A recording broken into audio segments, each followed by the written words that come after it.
കേരളത്തിലെ ഇപ്പോഴത്തെ ഏറ്റവും വലിയ വിവാദം കോട്ടയം ആസ്ഥാനമായുള്ള നന്ദഗോവിന്ദം ഭജൻസ് എന്ന ഹൈന്ദവ സംഗീത സംഘം ഒരു ക്ഷേത്ര ചടങ്ങിനിടയിൽ ക്രിസ്തീയ ഭക്തിഗാനം ആലപിച്ചതാണ്. നിലവിൽ കേരളത്തിൽ അതൊരു വലിയ ചർച്ചാ വിഷയമായിരിക്കുകയാണ്. കോട്ടയം നാട്ടാശ്ശേരിയിലെ വേമ്പിൻകുളങ്ങര ശ്രീ മഹാവിഷ്ണു ക്ഷേത്രത്തിൽ ഏപ്രിൽ 14 അതായത് വിഷുദിനത്തിൽ നടന്ന പരിപാടിക്കിടെയാണ് സംഭവം. ഭജനയ്ക്കിടെ ഈ സംഘം ഈ പരദേവനഹോ എന്ന പ്രശസ്തമായ ക്രിസ്തീയ ഗാനം ആലപിച്ചു. ഇതിൻ്റെ വീഡിയോ സോഷ്യൽ മീഡിയയിൽ പ്രചരിച്ചതോടെ ഒരു വിഭാഗം ആളുകൾ സംഗീത സംഘത്തിനെതിരെ കടുത്ത പ്രതിഷേധവുമായി രംഗത്തെത്തി. പ്രത്യേകിച്ച് ഹിന്ദു ഐക്യവേദി പോലെയുള്ള സംഘടനകളാണ് ഇത്തരമൊരു പ്രശ്നവുമായി എത്തിയിരിക്കുന്നത്. ഹിന്ദു ഐക്യവേദിയുടെ നേതാവ് KP ശശികലയുടെ അഭിപ്രായത്തിൽ ചിക്കൻ മസാല നല്ലതാണെങ്കിലും അത് പായസത്തിൽ ഇടരുതെന്നാണ് അഭിപ്രായപ്പെട്ടത്. അതായത് ക്ഷേത്രത്തിലെ ആചാരങ്ങളൊക്കെ പവിത്രമാണ്, അവിടെ നടക്കുന്ന ഒരു പരിപാടിക്കിടയിൽ ഒരു ക്രിസ്തീയ ഗാനം ആലപിച്ചത് ഒരിക്കലും ശരിയായില്ല എന്നാണ് അവരുടെ അഭിപ്രായം. ഈ വിവാദം ഇങ്ങനെ കത്തിയതോടെ ഭജനസംഘവും ക്ഷേത്ര ഭരണസമിതിയും ഒക്കെ ഒരു വിശദീകരണം നൽകി. അവർ നൽകുന്ന വിശദീകരണം, ഈ ക്ഷേത്രത്തിൻ്റെ സമീപത്തുള്ള ഒരു പള്ളി അവർ ഇവിടെ ക്ഷേത്രത്തിലെ ഈ പ്രോഗ്രാമിന് പാർക്കിംഗ് സ്ഥലം നൽകി, അതുകൊണ്ട് അവരോടുള്ള ഒരു നന്ദി സൂചകമായിട്ടൊരു പാട്ട് പാടിയതാണ്. തന്നെയുമല്ല, ഈ പാട്ട് പാടുന്ന സംഘത്തിലെ പ്രമുഖനായ വ്യക്തി അവിടെ അടുത്ത് പള്ളിയുടെ ഒരു സ്കൂളിലാണ് പഠിച്ചു വളർന്നത്. അതുകൊണ്ട് അദ്ദേഹത്തിൻ്റെ സ്നേഹിതരും അധ്യാപകരും ഒക്കെ ഇവിടെ വന്നിട്ടുണ്ട്. പിന്നെ തന്നെയുമല്ല, ഇത് മതസൗഹാർദ്ദത്തിന് വളരെ പ്രസിദ്ധമായ ഒരു സ്ഥലമാണ്. അവിടെ ഹിന്ദുക്കളും ക്രിസ്ത്യാനികളും ഒക്കെ സന്തോഷത്തോടെ പരസ്പരം സഹകരിച്ചൊക്കെ ജീവിക്കുന്നവരാണ്. അതുകൊണ്ട് ഈ അമ്പലത്തിലെ ഒരു പ്രോഗ്രാമിൽ, ക്ഷേത്രത്തിലെ ഒരു പ്രോഗ്രാമിൽ ഇങ്ങനെ ഒരു ക്രൈസ്തവ ഗാനം ആലപിച്ചത് എല്ലാവരും അതിനെ ഉൾക്കൊണ്ടു. എന്നാൽ അതിനെ ഇത്തരത്തിലൊരു വർഗീയ വിഷയമാക്കി മാറ്റി ജനങ്ങളെ തമ്മിൽ ഭിന്നിപ്പിക്കുവാനുള്ള ശ്രമമാണ് നടക്കുന്നത് എന്നുള്ളതാണ് പൊതുവിലുള്ള അഭിപ്രായം. എനിക്ക് ഈ കാര്യത്തിൽ പ്രത്യേകിച്ച് അഭിപ്രായമൊന്നും പറയാനില്ല. എന്നാൽ ഈ പരദേവനഹോ എന്ന പ്രശസ്തമായ ക്രിസ്തീയ ഗാനം രചിച്ച വിദ്വാൻ കുട്ടിയച്ചൻ എന്ന യൂസ്തൂസ് ജോസഫിനെ കുറിച്ച് പറയാനാണ് ഞാൻ ആഗ്രഹിക്കുന്നത്. തുടക്കത്തിലെ പറയട്ടെ, ടൈറ്റിൽ കണ്ടപ്പോൾ നിങ്ങൾക്കൊരു സംശയം തോന്നിക്കാണും. കേരളത്തിലെ പെന്തക്കോസ്ത് വിശ്വാസികൾ ബഹുഭൂരിപക്ഷവും ഇന്നും ആഭരണം ഉപയോഗിക്കാറില്ല. എങ്ങനെയാണ് ബൈബിളിലെ അങ്ങനെ ക്രിസ്തീയ സഭകളുടെ അടിസ്ഥാന ഉപദേശങ്ങളുടെ കൂട്ടത്തിലൊന്നും ഉൾപ്പെടാത്ത ഈ നിരാഭരണത്വം പെന്തക്കോസ്ത് സഭയുടെ ഭാഗമായതെന്ന് നിങ്ങൾക്കറിയാമോ? അതിനൊരു പ്രധാന കാരണക്കാരൻ ഈ യൂസ്തൂസ് ജോസഫ് എന്ന് പറയുന്ന വിദ്വാൻ കുട്ടിയച്ചനാണ്. ആ കഥ ഞാൻ പുറകെ പറയാം. കേരളത്തിലെ ക്രൈസ്തവ ആരാധനകളിൽ വിശ്വാസികൾ ഭക്തിയോടെ പാടുന്ന നിരവധി മനോഹരമായ ഗാനങ്ങളുടെ രചയിതാവാണ് പാലക്കാട്ടെ ഒരു തമിഴ് ബ്രാഹ്മണ കുടുംബത്തിൽ ജനിച്ച് ആംഗ്ലിക്കൻ സഭയിലെ വൈദികനായി മാറി പിന്നീട് കേരളത്തിലെ ക്രൈസ്തവ നവോത്ഥാനത്തിൻ്റെ ഒരു വലിയ ഉണർവിൻ്റെ ഒക്കെ പാതയൊരുക്കിയ റവറൻഡ് യൂസ്തൂസ് ജോസഫ്. സ്തുതിപ്പിൻ സ്തുതിപ്പിൻ യേശുദേവനെ എന്നുള്ള ഗാനം കേൾക്കാത്ത ഒരു മലയാളി പോലും കാണത്തില്ല. ഒരു നൂറ്റാണ്ട് പിന്നിട്ട ലോകപ്രസിദ്ധമായ മാരാമൺ കൺവെൻഷൻ്റെ സമാപന ഗാനമാണത്. അതിന്നും എല്ലാ കൺവെൻഷനുകളും അവസാനിപ്പിക്കുന്ന ഗാനമായിട്ട് ഒരു നൂറ്റാണ്ട് പിന്നിട്ടിട്ടും അത് നിൽക്കുന്നു.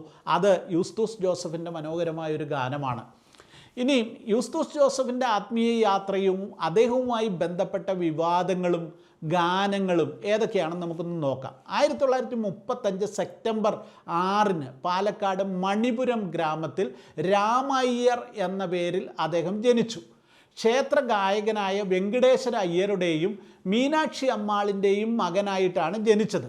സംഗീതത്തിൻ്റെയും വേദപഠനത്തിൻ്റെയും അന്തരീക്ഷത്തിലാണ് അദ്ദേഹം വളർന്നു വന്നത്. തൻ്റെ 22ാമത്തെ വയസ്സിൽ തന്നെ സംഗീതം, ജ്യോതിഷം, സംസ്കൃതം എന്നിവയിലൊക്കെ അദ്ദേഹം അഗാധമായ പാണ്ഡിത്യം നേടി. അദ്ദേഹത്തിൻ്റെ ബുദ്ധിശക്തി കണ്ട് അധ്യാപകർ അദ്ദേഹത്തെ വിദ്വാൻ കുട്ടി എന്ന് വിളിച്ചു. തിരുവിതാംകൂർ മഹാരാജാവുമായിട്ടുള്ള ഒരു സംഭാഷണത്തിനിടെ രാജാവ് അദ്ദേഹത്തിന് വിദ്വാൻ കുട്ടി എന്ന പേര് നൽകിയെന്ന ഒരു കഥയുമുണ്ട്. പിന്നീട് ശാസ്താംകോട്ടയിലേക്ക് താമസം മാറ്റിയ അദ്ദേഹം പുത്തൂർ മഠത്തിലെ സീതാദേവിയെ വിവാഹം കഴിച്ചു. ഈ വിദ്വാൻ കുട്ടിയുടെ അമ്മയ്ക്കുണ്ടായ ഒരു മാറാ രോഗത്തെ തുടർന്ന് അവർക്കൊരു അത്ഭുത രോഗശാന്തി ഉണ്ടായി. ആ കുടുംബത്തെ മുഴുവൻ ക്രൈസ്തവ വിശ്വാസത്തിലേക്ക് നയിച്ചത് ഈ രോഗശാന്തിയാണ്. തോമസ് കുഞ്ഞെന്ന് പറയുന്ന ഒരു വിശ്വാസി, ഒരു ക്രൈസ്തവ വിശ്വാസിയുടെ ഉപദേശപ്രകാരം രോഗിയായ ഈ സ്ത്രീയെയും കൊണ്ട് തേവലക്കര പള്ളിയിൽ നടത്തിയ ഒരു പ്രാർത്ഥനയിലൂടെയാണ് അവർക്ക് അത്ഭുത രോഗസൗഖ്യം ലഭിച്ചത്. അതിനുശേഷമാണെങ്കിൽ ഈ വിദ്വാൻ കുട്ടി ബൈബിൾ വായിക്കാൻ തുടങ്ങി. ബൈബിൾ വായിച്ചു തുടങ്ങിയത് അതിനെ ഖണ്ഡിക്കാൻ വേണ്ടിയാണ്. എന്നാൽ അദ്ദേഹം ബൈബിൾ വായിച്ചു കഴിഞ്ഞപ്പോൾ അദ്ദേഹം ക്രിസ്തുവിൻ്റെ സ്നേഹത്തിൽ അലിഞ്ഞു ചേർന്നു എന്നുള്ളതാണ് യാഥാർത്ഥ്യം. CMS മിഷണറി ആയിരുന്ന റവറൻഡ് ജോസഫ് പീറ്റുമായി അദ്ദേഹം കൂടിക്കാഴ്ച നടത്തി. അങ്ങനെ രാമയ്യർ എന്ന ഈ വിദ്വാൻ കുട്ടി 1861 യൂസ്തോസ് ജോസഫ് എന്ന പേരോടെ സ്നാനമേറ്റ് ക്രൈസ്തവനായി മാറി. തുടർന്ന് കോട്ടയത്തെ വൈദിക സെമിനാരിയിൽ പഠനം പൂർത്തിയാക്കുകയും ഒരു CMS വൈദികനായി മാറുകയും ചെയ്തു. 1873 മധ്യ തിരുവിതാംകൂറിൽ വലിയൊരു ആത്മീയ ഉണർവ് വിദ്വാൻകുട്ടിയുടെ നേതൃത്വത്തിൽ ആരംഭിച്ചു. അദ്ദേഹത്തിൻ്റെ പ്രസംഗങ്ങൾ ജനങ്ങളെ മാനസാന്തരത്തിലേക്കും ലളിതമായ ജീവിതത്തിലേക്കും നയിച്ചു. അദ്ദേഹത്തിൻ്റെ ഗാനങ്ങൾ ജനങ്ങൾ ഏറ്റുപാടി.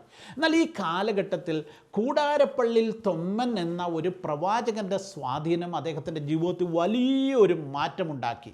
അതൊരു വലിയ വഴിത്തിരിവായി മാറി. 1881 ഒക്ടോബർ 2 യേശുക്രിസ്തുവിൻ്റെ രണ്ടാമത്തെ വരവ് സംഭവിക്കുമെന്ന് അദ്ദേഹം പ്രവചിച്ചു. എന്നാൽ ഈ പ്രവചനത്തെ CMS സഭ അംഗീകരിച്ചില്ല. അവരിതിനെ കർശനമായി വിലക്കി. പക്ഷേ തനിക്ക് ലഭിച്ച ഈ ബോധ്യം അദ്ദേഹം പ്രചരിപ്പിച്ചുകൊണ്ടേയിരുന്നു. 1875 ഒക്ടോബർ 9 അദ്ദേഹത്തെ CMS സഭയിൽ നിന്ന് ഈ കാരണത്താൽ പുറത്താക്കി. തുടർന്ന് അദ്ദേഹം കന്നേറ്റി ഉണർവ് സഭ എന്ന പേരിൽ ഒരു സഭ സ്ഥാപിച്ചു. ക്രിസ്തു വരുമെന്ന് വിശ്വസിച്ച് ആയിരക്കണക്കിന് ആളുകൾ യൂസ്തോസ് ജോസഫിൻ്റെ ഉപദേശങ്ങൾ കേട്ട്, പ്രവചനങ്ങൾ കേട്ട് യേശുക്രിസ്തുവിൻ്റെ മടങ്ങിവരവ് സംഭവിക്കുമെന്ന് വിചാരിച്ച് ഇവരൊന്നിച്ചു കൂടിയിരുന്നു. ഇങ്ങനെ യേശുക്രിസ്തു വരുമെന്ന് ഉറച്ചു വിശ്വസിച്ച ഈ കൂട്ടരെ അഞ്ചരക്കാർ എന്നാണ് ആളുകൾ വിളിച്ചിരുന്നത്. അങ്ങനെ ഇവർ അഞ്ചരക്കാർ അവരുടെ വസ്തുവകകളെല്ലാം വിറ്റ് യൂസ്തോസ് ജോസഫിൻ്റെ കാൽക്കീഴിൽ കൊണ്ടുവന്ന് വെച്ചു. അതുപോലെ അവരുടെ ആഭരണങ്ങൾ ഊരി അതും യൂസ്തോസ് ജോസഫിൻ്റെ കാൽക്കീഴിൽ വെച്ചു. പിന്നീട് ഇങ്ങോട്ട് യൂസ്തോസ് ജോസഫിൻ്റെ അനുയായികൾ ആഭരണം ധരിച്ചിട്ടേ ഇല്ല.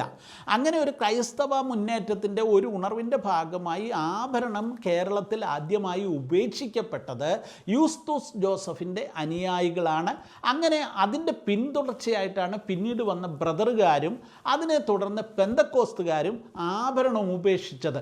അതാണ് ആഭരണ വർജനത്തിൻ്റെ ഒരു കഥയെന്ന് പറയുന്നത്. ഈ പ്രവചനം പക്ഷേ പരാജയപ്പെട്ടു. അത് ഫലിക്കാതെ വന്നതോടെ ബഹുഭൂരിപക്ഷവും ഈ സഭയിൽ നിന്ന് വിട്ടുപോയി.